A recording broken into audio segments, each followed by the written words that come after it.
started to see some traffic. Oh, started to see more traffic, started to see more traffic and conversions, and things started to work. This is with permission from Marcus. This is his back end. I don't know if you can see some of this, but basically he looks at where he sits in Google when people type in certain results. So basically you type in fiberglass pools, Virginia, fiberglass swimming pool costs, fiberglass versus concrete pools. He was basically #1 almost across the board against all of his competition. This is a Cleveland, Ohio result. Type in what's the cost of a fire. If you go back and type in what's the cost of a fiberglass swimming pool, you'll get an answer from a company in Virginia. This is why he's being asked to speak all over the world on this stuff. And it's not rocket science. He just did. And this is the post. All you design people are going to be like, oh my God, is that the post? This is the post. And you know what? He tracks more than $2 million from this one post. One post, $2 million. Unbelievable, right? Unbelievable. We talk about it in the book in detail. But just by how much, that's probably your question. You probably would type that directly. How much does a fiberglass, fiberglass pool versus concrete pool? Which one? He answered every one of those. You know what the really good thing is?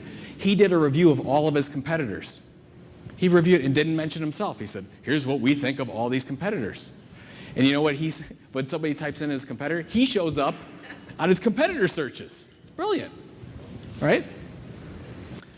This is my result. This is one of our posts, What is Content Marketing?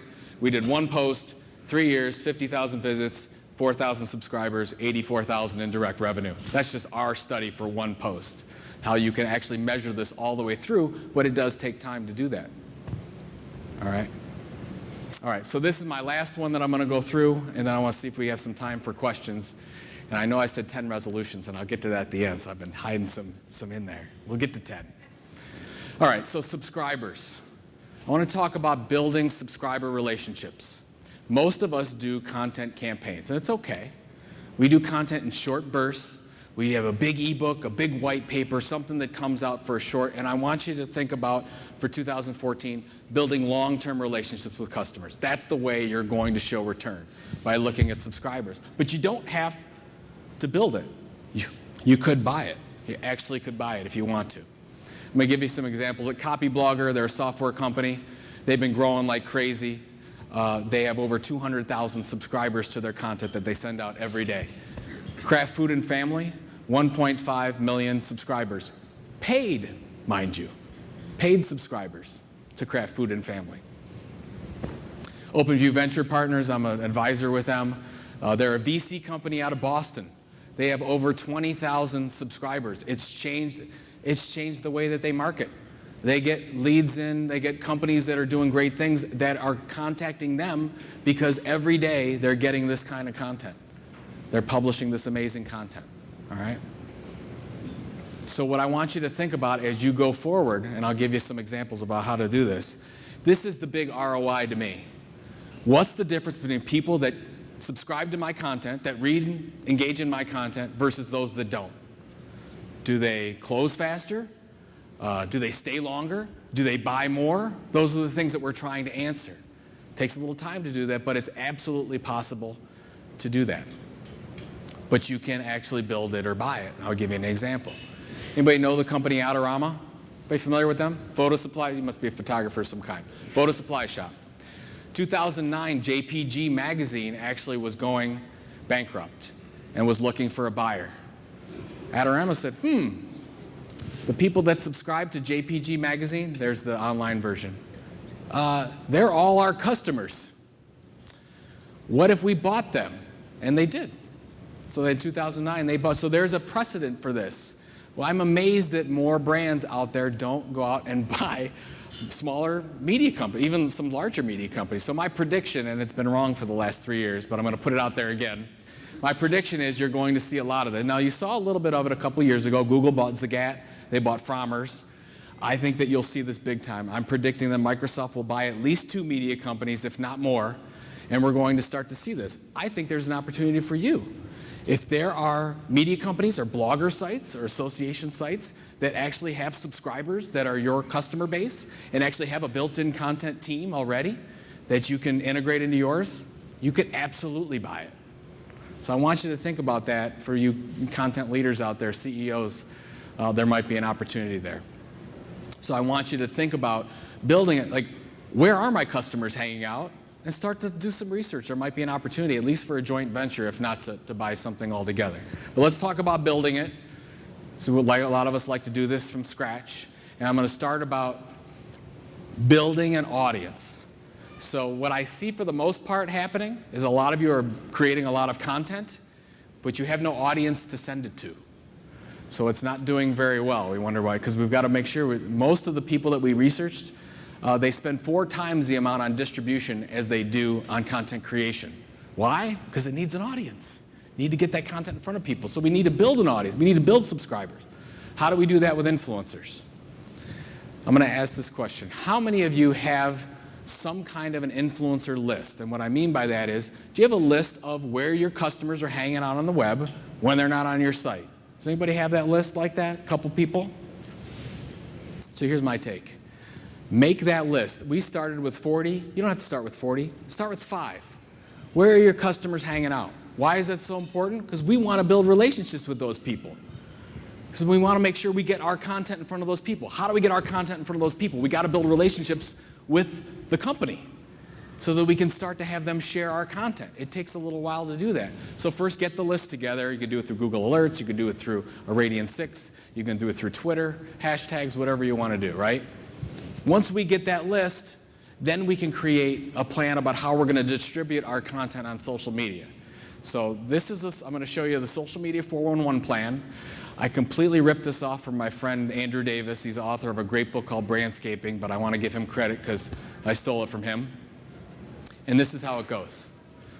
I'm going to use Twitter. I know most of you are using Twitter of some kind. It's easy to show this example in Twitter.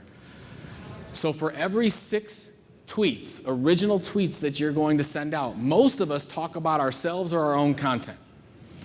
Actually, that's not the right way if we're going to build relationships with these influencers. So 411, number 1, so of 6 tweets, number 1, that can be your sales content. That could be you won Customer Service Award of the Year, you got a new widget, some piece of product marketing content that nobody's going to retweet, nobody cares about, but at least you get product marketing off your back.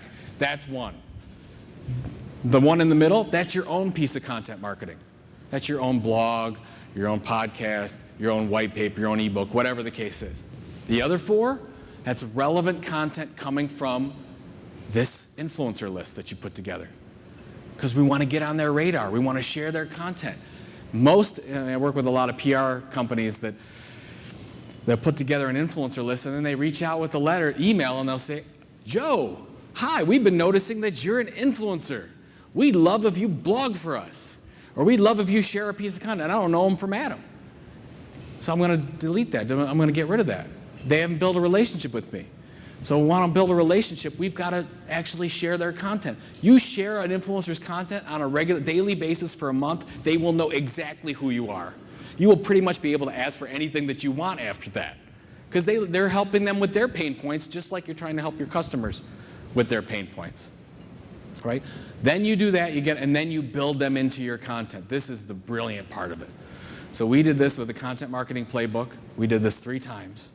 First one was in 2009. We were creating relationships with all these people, and then we would bake the content in. So we would, on page 9, so Jay Baer was one of the influencers on this list, and I put Jay on page 9. I said, there's a really good case study from Jay Baer, and I would put a link to Jay's site.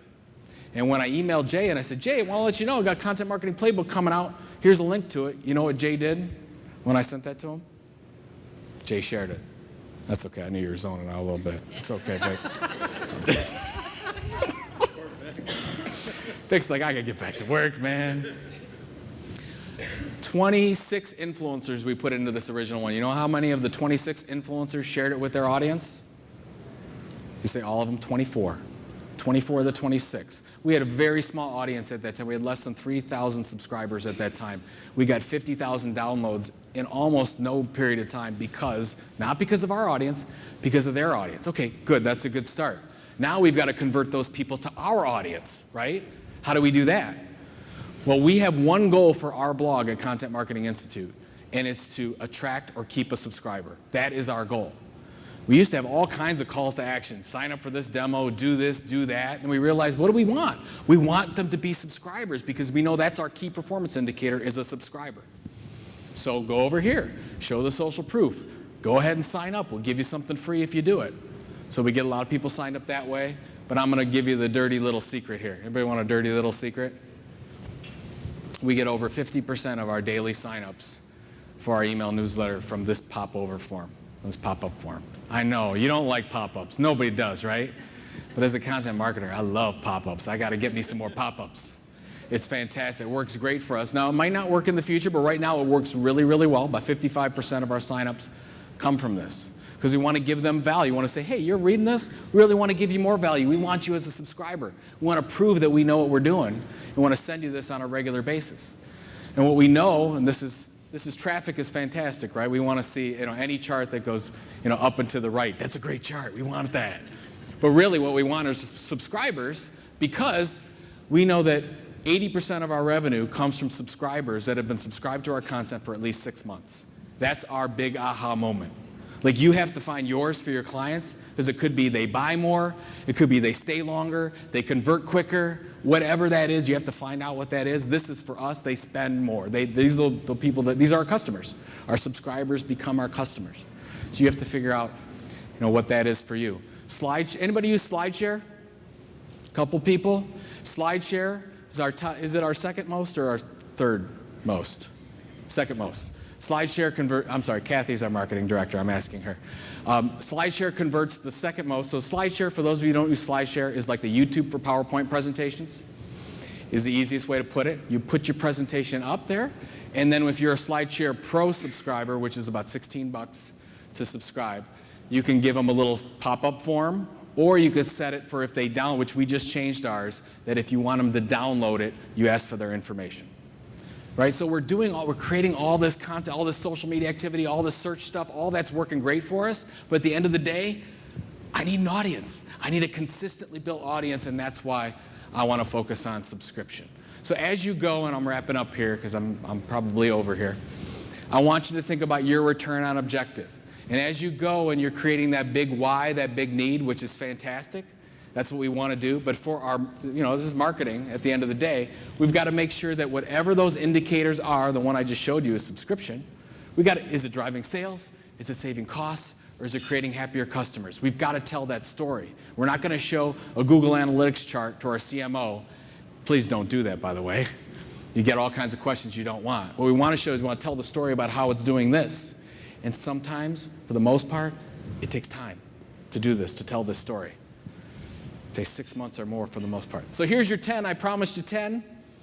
Here's the 10. Homework. Watch your content 2020. 2, create your content marketing mission statement. 3, create that subscription strategy. Super, super important. 4, look into SlideShare. 60 million people a month can't be wrong, or can they? 5, start partnering with influencers. 6, use that social 411 strategy to do that. 7, we just talked about that. What is your business objective behind it? 8, consider buying a media company. Come on, one of you can do it. I'll use it as a case study. I'll talk about it everywhere if you do it. 9, answer your customers' questions publicly. That's the easiest low-hanging fruit I can give you. And then 10, I would say tell a different story, not the same story, incrementally better. That's what we usually strive to do as brands. Well, let's tell our story a little bit better. Let's tell a different story. You have the opportunity to do that. So did I give you your one thing? Did everybody get their one thing? You feeling good? So Vic, because did I give you 2 things? How many things did you get? Let's say you got 2. I know, I'm putting you on the spot here. You're starting to get red, Vic, you okay?